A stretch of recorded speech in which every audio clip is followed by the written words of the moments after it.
Les matins de France Culture, Guillaume Erner. Plus de 963 000 personnes ont manifesté samedi en France, selon le ministre de l'Intérieur. Plus de 2,5 millions selon la CGT. En tout cas, la mobilisation contre la réforme des retraites ne faiblit pas et pourrait même se durcir en mars avec l'appel à un blocage du pays par de nombreux syndicats et organisations.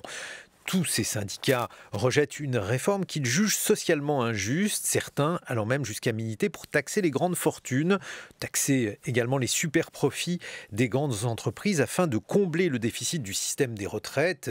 Il s'agit de chercher de l'argent, pourquoi ne pas le trouver chez les ultra-riches ou en tout cas dans les grandes entreprises. Et c'est la raison pour laquelle j'ai décidé de vous inviter. Lucas Chancel, bonjour. Bonjour. Vous êtes professeur d'économie à Sciences Po, vous êtes un fin connaisseur de ces questions. Est-il possible d'envisager une autre réforme des retraites, je veux dire une réforme des retraites qui s'appuierait sur une autre taxation, ou bien des personnes physiques, ou bien des personnes privées, et qui permettrait donc d'équilibrer le système? Absolument. Alors peut-être que le premier point à rappeler, c'est que cette réforme-là, fondée sur le décalage de l'âge de départ, n'est pas nécessaire pour garantir le bon fonctionnement et pour garantir la pérennité du régime de retraite. C'est notamment les conclusions du Conseil d'orientation des retraites, de son président, Pierre-Louis Bras, qui nous disait il y a quelque temps, lors de son audition à l'Assemblée nationale, que les dépenses du système de retraite sont relativement maîtrisées. Le choix du gouvernement de décaler l'âge de départ, c'est un choix qui lui appartient. D'autres options sont possibles. On pourrait décider d'augmenter un petit peu les cotisations des Français. On pourrait décider de faire des efforts finalement supplémentaires sur le taux d'emploi des seniors. On a discuté dans le débat public depuis plusieurs semaines, depuis plusieurs mois, de différentes options possibles. L'une de ces options, c'est de mettre davantage à contribution le patrimoine et ses revenus. Voilà, ça veut dire, Lucas Chancel, que vous considérez qu'il faut effectivement trouver de l'argent en plus pour équilibrer les retraites?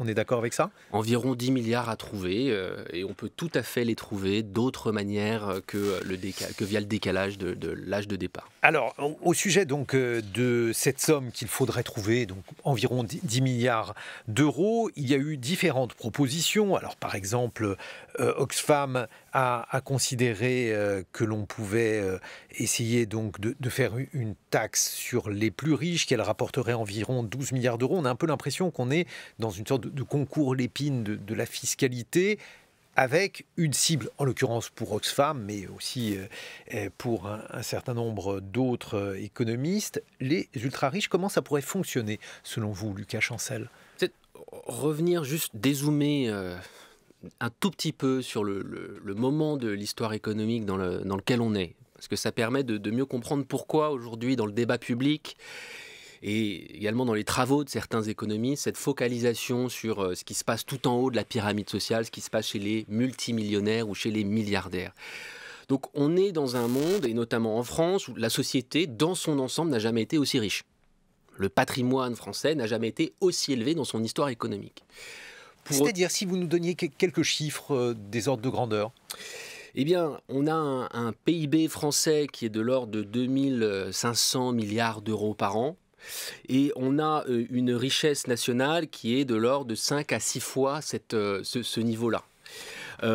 Donc on a un patrimoine qui est extrêmement élevé, qui est en hausse qui est en hausse assez remarquable depuis 20 ans et encore plus depuis 40 ans. L'enjeu, c'est que cette hausse de la richesse nationale a été captée de manière disproportionnée par une petite partie de la population.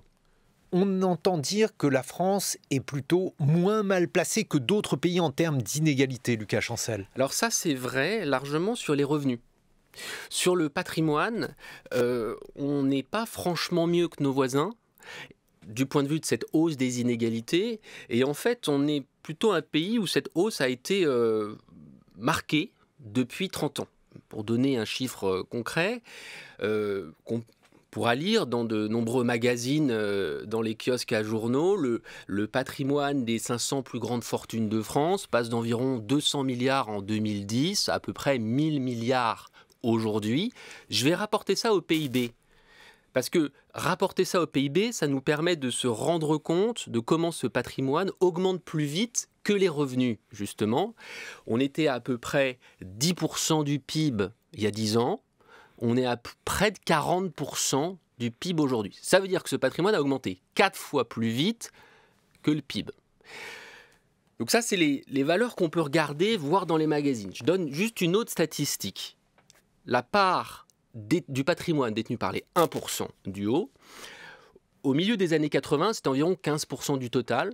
On s'approche aujourd'hui de 30%. On est un petit peu en dessous de 30% aujourd'hui. Donc il y a une forte progression des inégalités patrimoniales dans ce pays. Comment ces ultra-riches sont-ils devenus encore plus riches? Qu'est-ce qui s'est passé durant ce laps de temps pour que les fortunes grossissent, comme vous venez de le décrire, Lucas Chancel?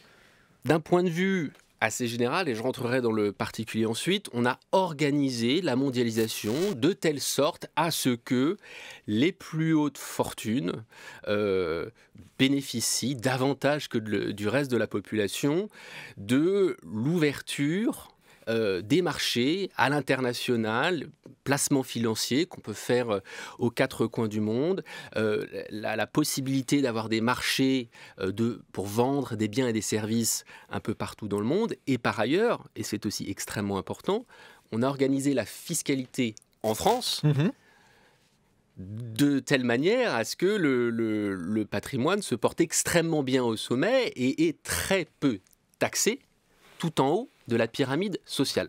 Donc là, vous visez par exemple la suppression de l'impôt sur la fortune? Alors en partie, la suppression de l'impôt sur la fortune vient participer de ce mouvement. Cela étant dit, la France est un pays qui jusqu'à présent n'a encore jamais vraiment eu une fiscalité, notamment sur l'héritage, digne de ce nom.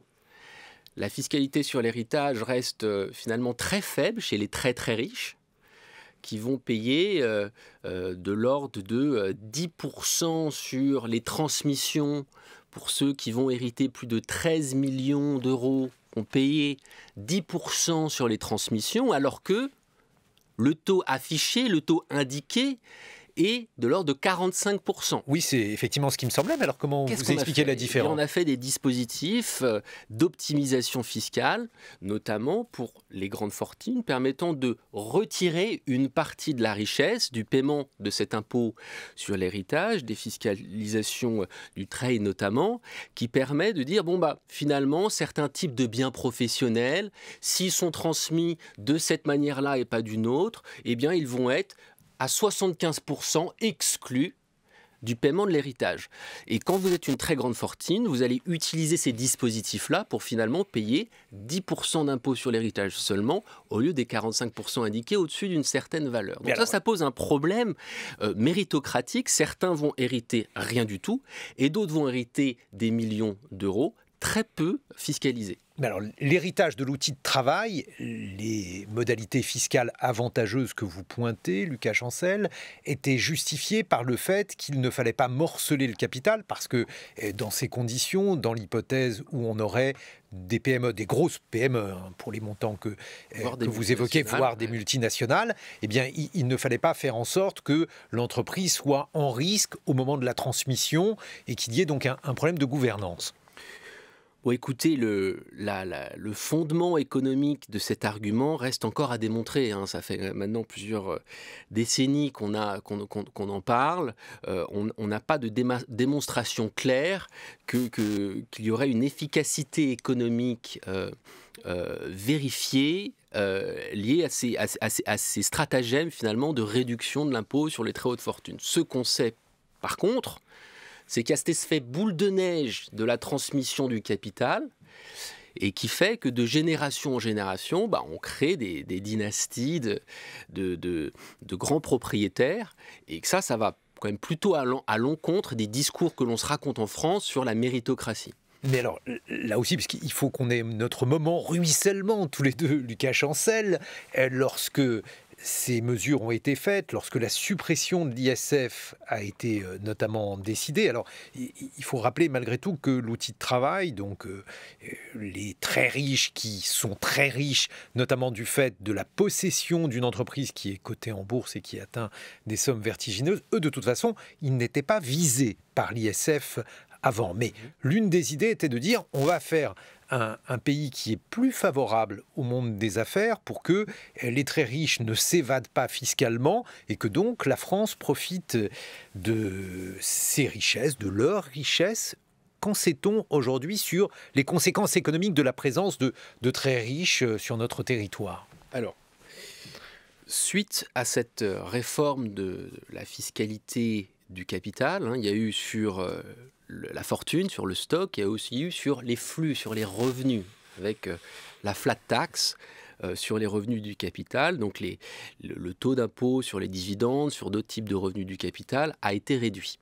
C'est-à-dire, il faut peut-être le rappeler pour les auditeurs, il y a une différence entre la taxation du capital, les flux de dividendes, et les revenus du travail. Absolument, et on est aujourd'hui dans une situation où les revenus du travail sont imposés à un taux plus élevé que les revenus du capital. De l'ordre de 20 points.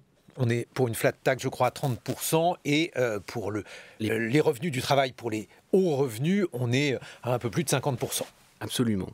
Quand on fait la somme de la tranche supérieure de l'impôt sur le revenu, plus les cotisations sociales qui vont s'y ajouter. Alors, on a une évaluation de cette réforme de la fiscalité du capital qui est menée par un organisme qui est rattaché au gouvernement, qui n'est pas un organisme qui pourrait être taxé d'anti-gouvernementalisme basique. Et cette étude est extrêmement intéressante puisqu'elle nous montre que suite à cette réforme de la fiscalité du capital, finalement, on est bien en peine de déceler, d'identifier un effet sur la croissance française. On est bien en peine de déceler, d'identifier un effet sur l'investissement de ces entreprises, qui était l'un des arguments utilisés, souvent mobilisés, pour dire finalement, en supprimant l'ISF, on va avoir un surcroît d'investissement, on va avoir un surcroît d'embauche dans ces entreprises. Donc, c'est extrêmement compliqué de déceler de tels effets. Pourquoi ? Bien parce qu'en fait, sur le type de réforme qui a été fait, en réalité, les effets sont assez faibles. Donc, ça veut dire quoi ? C'est-à-dire que si on réintroduisait l'impôt tel qu'il a été supprimé, eh bien, on n'aurait pas d'effet négatif sur l'économie française. Et finalement, pourquoi est-ce que collectivement, une bonne partie de la population s'est mis dans la tête que finalement, il faudrait supprimer ces impôts sur les très très riches parce qu'il y a eu un discours très construit, préparé, ordonné depuis des décennies, consistant à dire il ne faut pas taxer les plus aisés parce que sinon l'économie s'effondre. Mais ce discours, en fait, il ne résiste pas bien à l'épreuve des faits. Je crois qu'il y avait une courbe qui s'appelait la courbe de l'affaire. Alors, qui dit quoi globalement ? Que vous allez pouvoir augmenter l'impôt jusqu'à un certain niveau, au-delà duquel ce taux-là va venir désinciter l'entreprise individuelle, va venir peser sur la croissance économique. La réalité, c'est qu'aujourd'hui, on est encore très très loin de ce fameux point au-delà duquel on aurait des effets sur l'activité économique. Vous le situez à quel niveau, ce moment désincitatif pour les impôts ? Écoutez, aujourd'hui, on a un taux d'impôt sur le revenu économique des très très riches, le revenu total des très très aisés, taux d'impôt sur le revenu de l'ordre de 1 à 2% de leurs revenus totaux. Donc 1 à 2% de leurs revenus, quand des individus qui sont aisés, mais pas aussi aisés, vont payer de l'ordre de 25%, c'est quand même très très faible. Alors, donc il y a de la marge. Pardonnez-moi, mais je ne comprends pas votre calcul, parce que donc, on voit que les taux d'imposition, donc pour les gens qui gagnent très bien leur vie, sont au-delà de 50%, et les personnes que vous évoquez ne sont pas des cadres, ce sont des gens qui sont des milliardaires, donc qui sont largement au taux supérieur de l'impôt. Comment, à partir de taux à 50%, arrive-t-on à des taux de 1 à 2% en matière de paiement de l'impôt ? Alors c'est très intéressant, et c'est une question fondamentale sur laquelle le gouvernement américain est en train de réfléchir et de légiférer. Il y a le revenu tel que votre entreprise peut vous le verser. Et puis il y a le revenu économique total qui en fait va prendre en compte la valorisation de vos actifs financiers de l'entreprise que vous pouvez posséder. Et donc si vous possédez une entreprise qui il y a 10 ans valait 10 milliards et qu'aujourd'hui elle en vaut 110, d'un point de vue économique, votre revenu, c'est quoi? C'est ce qui vient contribuer à l'augmentation de votre patrimoine. C'est-à-dire que là, donc vous avez un revenu ça serait de 100 milliards. De 100 milliards. 110 moins 10, très précisément. Sauf que ça n'est pas un revenu liquide, puisqu'il est virtuel, il est en action. Est-ce qu'il est liquide? Finalement, c'est un des arguments qui est souvent mis en avant. La réalité, c'est que Elon Musk, quand il veut trouver 40 milliards pour acheter Twitter, il vend très facilement plusieurs dizaines de milliards d'actions de son entreprise. Et la liquidité, là, elle est démontrée. Ce que disent les Américains aujourd'hui, c'est qu'on va taxer cette augmentation, même si elle n'a pas été réalisée, même si les actions n'ont pas été une augmentation vendues. Virtuelle. Alors, ce qu'on voit, c'est que c'est pas du tout virtuel dans le cas d'Elon Musk, les milliards sont là, c'est-à-dire qu'il suffit de vendre l'action pour avoir les milliards derrière. Et ce que dit le fisc américain, c'est qu'en fait, ce qu'on va demander à ces milliardaires ou à ces multimillionnaires, c'est un prépaiement d'un impôt sur le revenu. C'est-à-dire qu'on va taxer cette augmentation. Et puis le jour où les actions seront vendues, eh bien ils se seront déjà acquittés de l'impôt. Le problème aujourd'hui, c'est que souvent ces actions ne sont jamais vendues. Elles sont transmises aux héritiers et par le biais de cette transmission, on vient échapper à l'impôt. Donc on revient ici sur le problème de l'injustice de l'impôt sur l'héritage et le problème de l'injustice de l'impôt tout au long de la vie sur le patrimoine.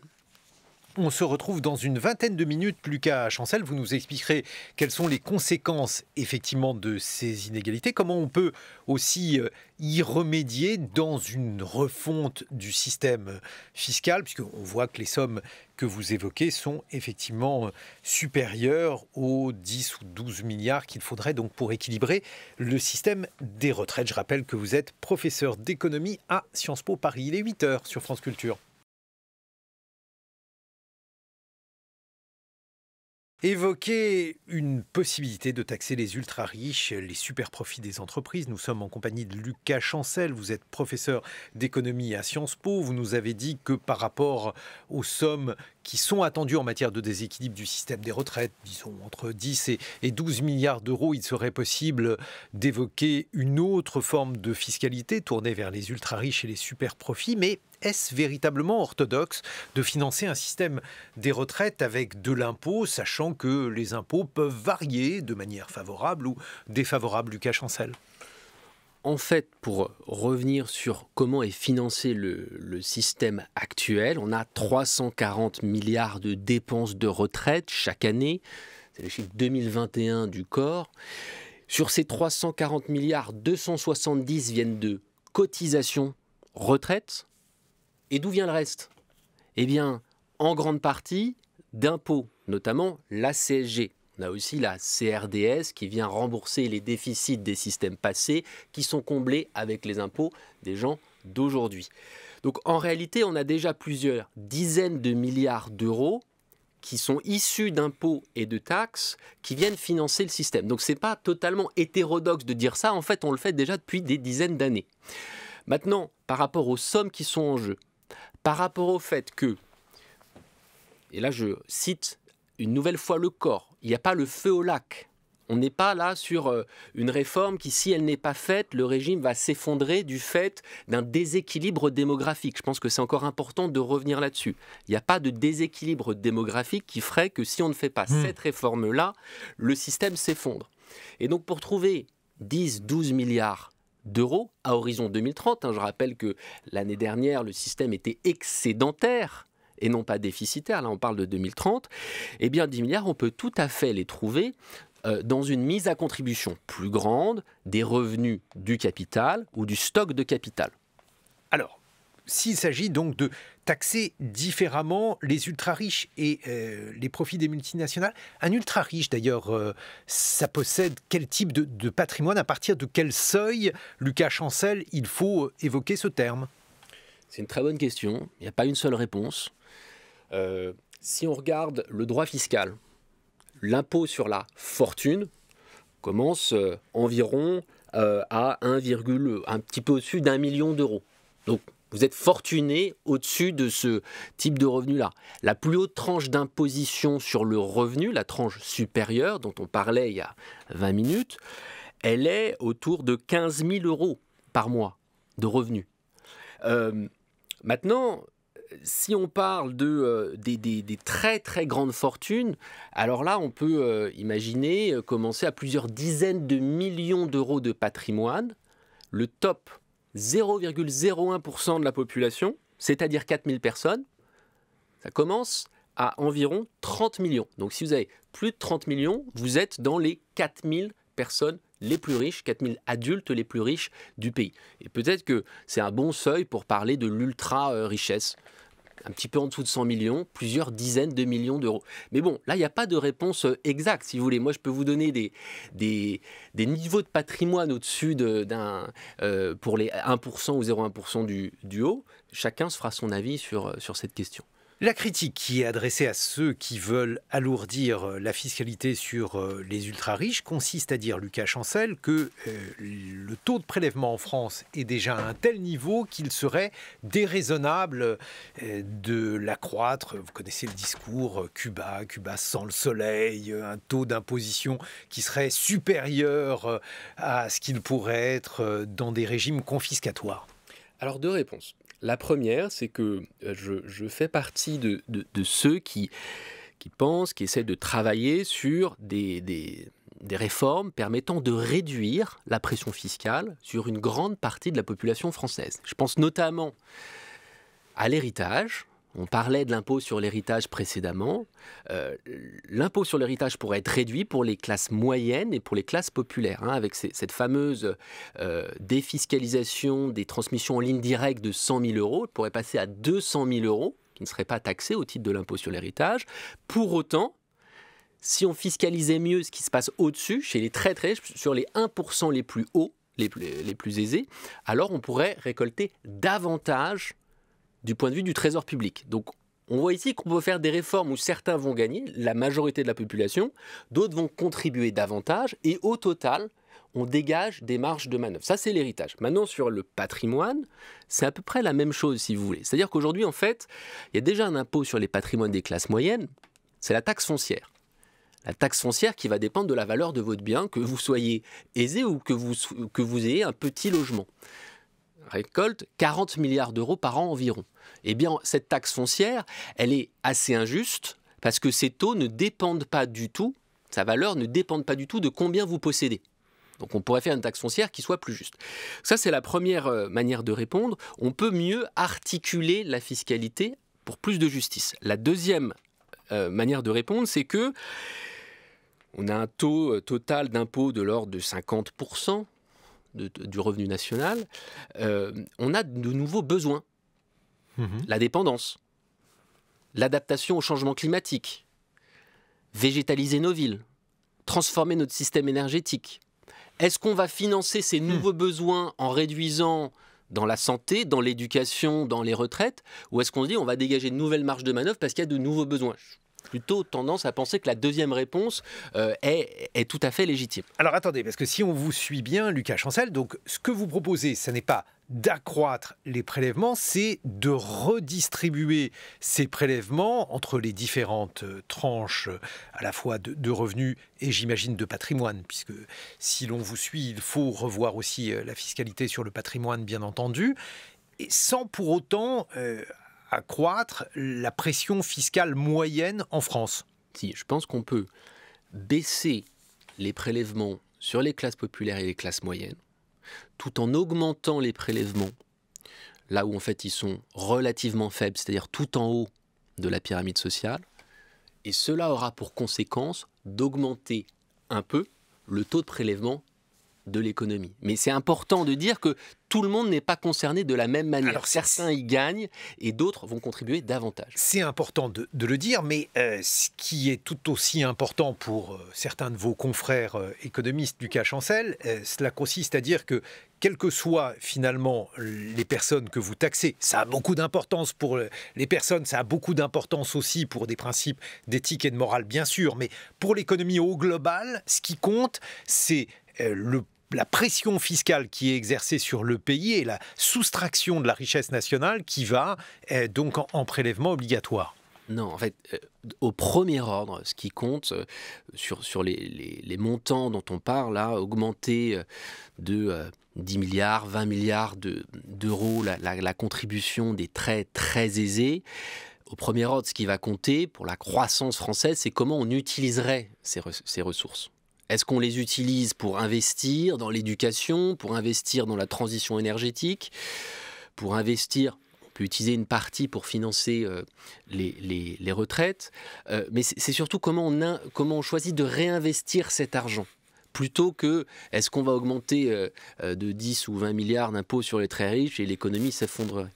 Je vais vous donner un autre exemple, parce qu'on a beaucoup parlé de personnes physiques jusqu'ici. Il faudrait aussi que l'on parle des personnes morales, et en l'occurrence des multinationales. L'un des arguments contre les taxations supplémentaires qui seraient faites vis-à-vis des multinationales consiste à dire qu'on va diminuer la compétitivité de ces multinationales en France et que par voie de conséquence, eh bien, ces multinationales iront ailleurs, Lucas Chancel. Alors, la première chose, c'est que la compétitivité d'un pays, c'est largement sa capacité à former des ingénieurs, à former des cadres, à former des personnes qui vont faire que le business, quel que soit ce business, soit performant d'un point de vue international. Il faut financer tout ça. C'est-à-dire que si vous regardez dans le monde les pays qui ont le moins d'impôts, c'est des pays qui n'arrivent pas bien à former leur jeunesse. C'est des pays qui n'ont pas de multinationales. Ça marche au niveau mondial, entre pays riches et pays moins riches. Ça marche même au niveau européen. Si vous regardez les pays de l'Est, ce sont des pays qui ont des taux d'impôt plus faibles au global et sont des pays qui ne fleurissent pas du point de vue économique, qui ont peu de multinationales. Les États-Unis ? Alors les États-Unis, ce qui est intéressant, c'est que ça a été un pays qui a été caractérisé dans l'une des phases d'or du capitalisme, âge d'or du capitalisme américain, par des taux d'impôt relativement élevés.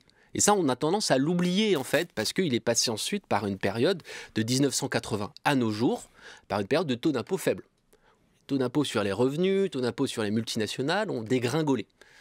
La fameuse phase réganienne, certains l'appellent néolibérale. Et justement, les Américains sont en train de revoir ce logiciel.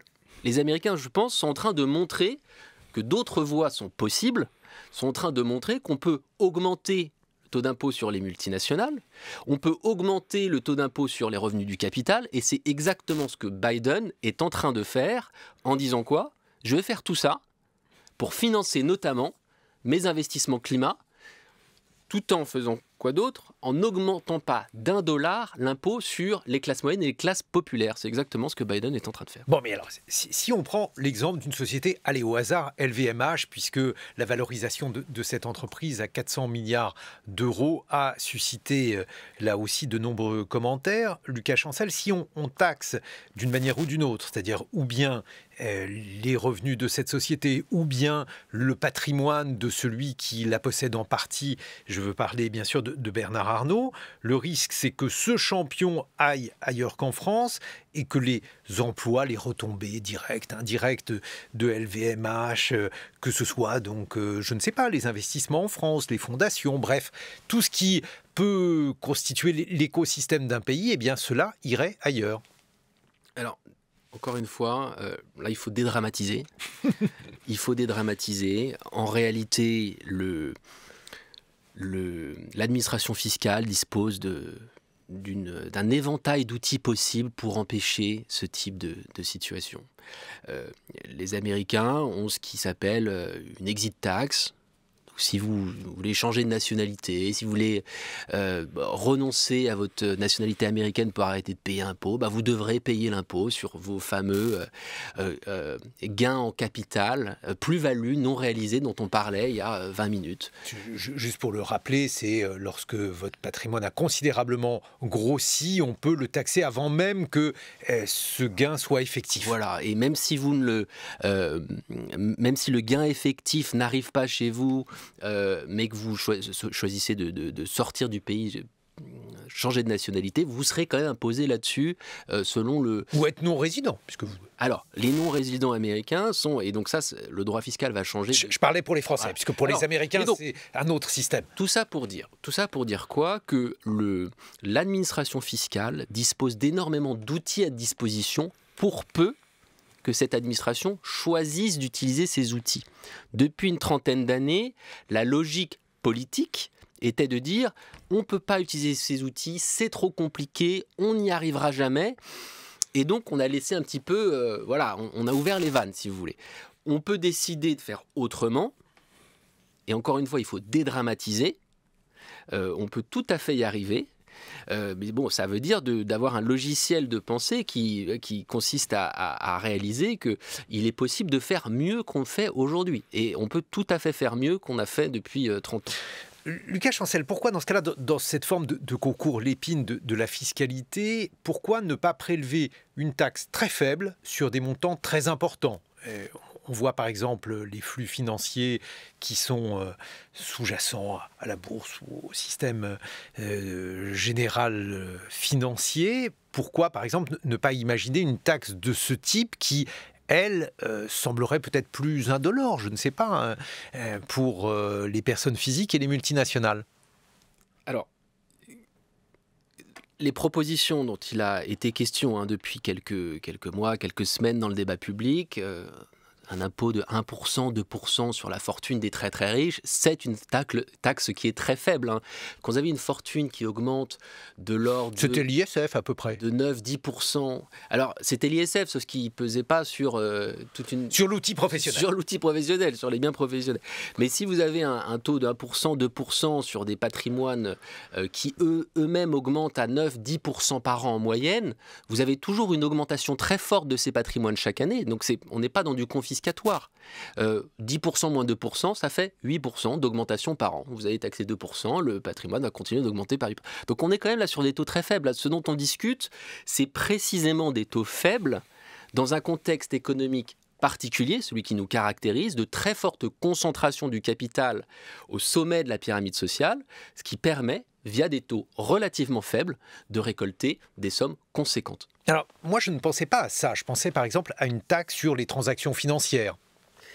Alors, la taxe sur les transactions financières, donc, qui a été discutée, proposée, soi-disant acceptée par certains pays, toujours pas mise en œuvre. Si vous voulez, l'un de ces problèmes, c'est finalement, c'est un peu moins évident de voir quelle est son incidence, qui précisément va la payer. C'est-à-dire qu'avec les mesures dont on discute là, donc un impôt sur le patrimoine au-delà d'un certain seuil, un impôt sur l'héritage au-delà de 10 millions d'euros transmis, par exemple, un impôt plus élevé, c'est plus simple de savoir qui sont les gagnants et qui sont les perdants.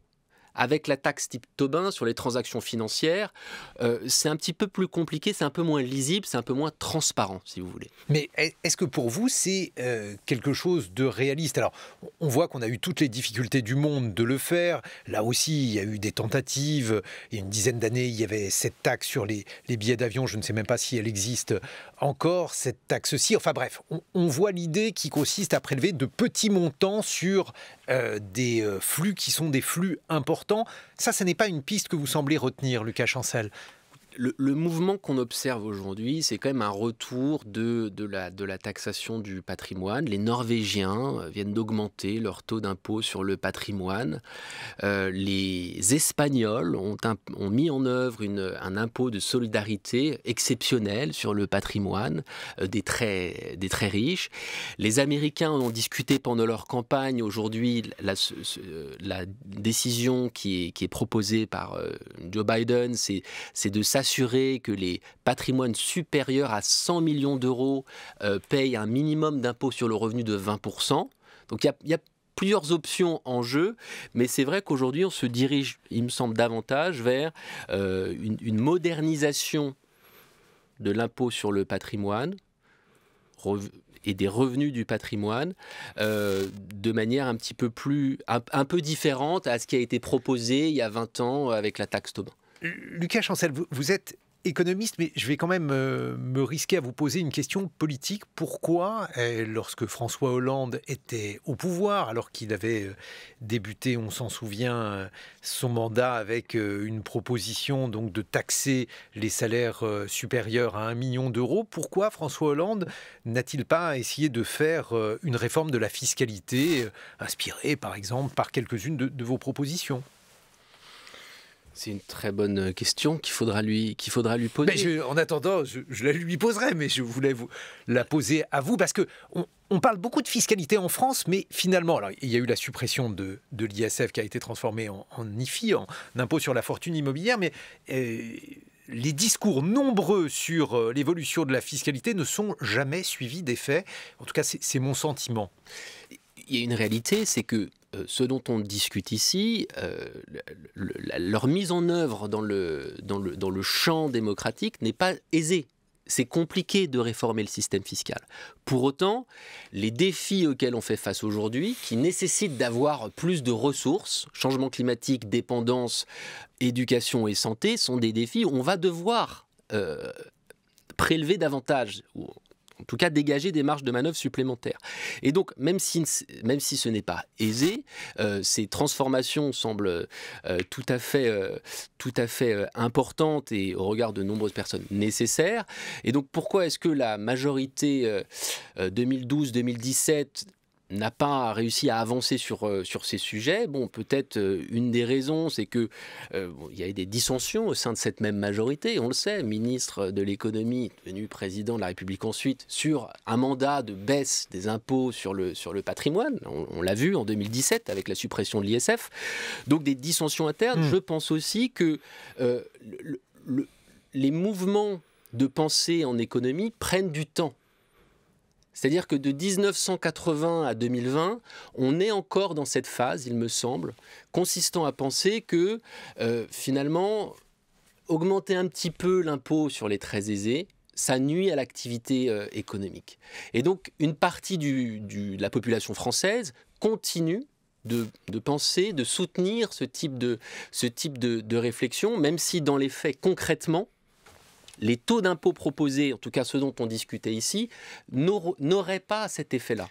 Mais justement, économiquement, si on regarde sur la très longue période, celle que vous avez notamment étudiée, Lucas Chancel, le fait que les patrimoines grossissent de manière excessivement importante, principalement des patrimoines financiers, si je vous ai bien suivi, qu'est-ce que ça signifie? Est-ce que justement c'est une période particulière? Est-ce que c'est l'une des conséquences de la politique des banques centrales, du quoi qu'il en coûte, bref, un certain nombre de faits économiques majeurs qui se sont déroulés ces derniers temps?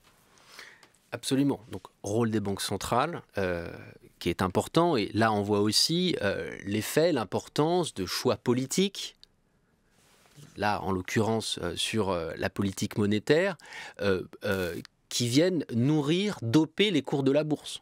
Et qui est un argument supplémentaire pour dire, à un moment, il y a une logique à demander une rétribution, à demander une fiscalisation d'une partie de ces valorisations boursières et de ces gains en capital. L'autre raison, c'est évidemment la possibilité d'accroître la taille du marché sur laquelle vous allez venir vous intégrer. Donc ça, c'est l'effet mondialisation. Si vous voulez un marché plus grand, les entreprises peuvent faire davantage de bénéfices. Mais ici, encore une fois, ce qui est important d'avoir en tête, c'est que cette mondialisation, on l'a organisée. Ou on l'a désorganisé d'une certaine manière.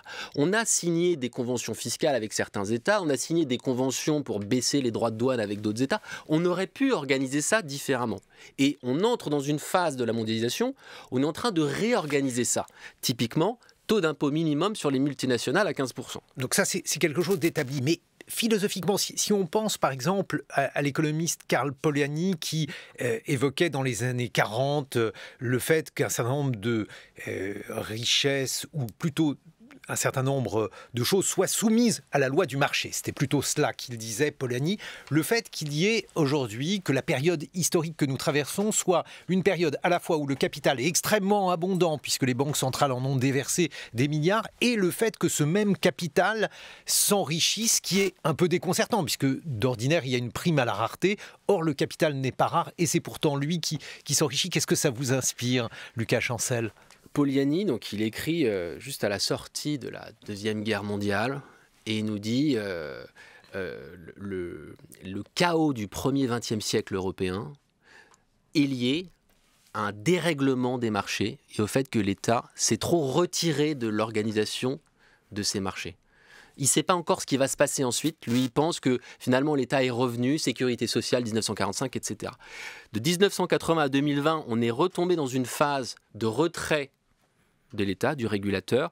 Et aujourd'hui, il me semble, en tout cas, on a vu quelques exemples qui peuvent être précurseurs d'un retour de cette réglementation, de cette régulation.